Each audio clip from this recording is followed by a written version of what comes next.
শুরুটা হয়েছিল ভলিমার থেকেই। তাকে প্রথম দেখি সেখানেই। আমার বয়স ছিল তখন 8 থেকে 9 বছর। বুঝতাম না আমি তখন ভালোবাসাটা কি। সে একটা অন্য মেয়েকে ভালোবাসতো, আমি সেটাকে সাপোর্টও করতাম, কিন্তু বুঝতাম না ভালোবাসা কাকে বলে। তারপর শুধুই মন হতো তার সাথে খেলতে।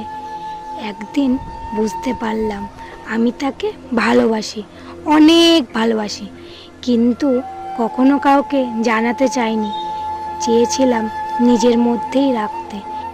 তারপরে আমার বান্ধবী আমার ডায়েরি খুলে তার নাম দেখতে পায় আর তাকে বলে, জানিস ও না তোকে অনেক ভালোবাসে। যে আমার হয়ে তাকে বলে দিয়েছিল আমি তাকে অনেক ভালোবাসি, দেখি সে তার সাথেই প্রেম করছে। আমার তখন শুনে খুব কষ্ট হলো। আমি আর তার সাথে কথা বলতাম না। কিছুদিন বাদ সেই মেয়েটির সাথে তার সম্পর্ক কেটে যায়। তারপর তার সাথে আমার আবারও সম্পর্ক হয়। কিছুদিন এভাবেই চলল। তারপর তার জীবনে আসে আবারও একটা নতুন মেয়ে। আমার সাথে কথা বলা বন্ধ। এরকমভাবে নানান মেয়ের সাথে তার সম্পর্ক ছিল। আমি সেগুলো জানতাম, প্রতিবাদও করতাম।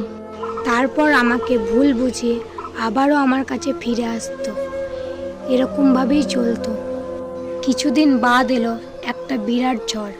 সেই ঝড়ে পুরোটা এলোমেলো করে দিয়ে গেল, সাথে এলোমেলো করে দিল আমার জীবনটাকেও।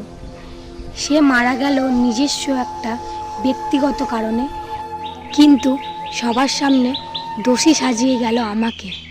একদিক দিয়ে ভালোবাসার মানুষকে হারানোর যন্ত্রণা, আর একদিক দিয়ে আশেপাশের লোকেদের বাজে কথা।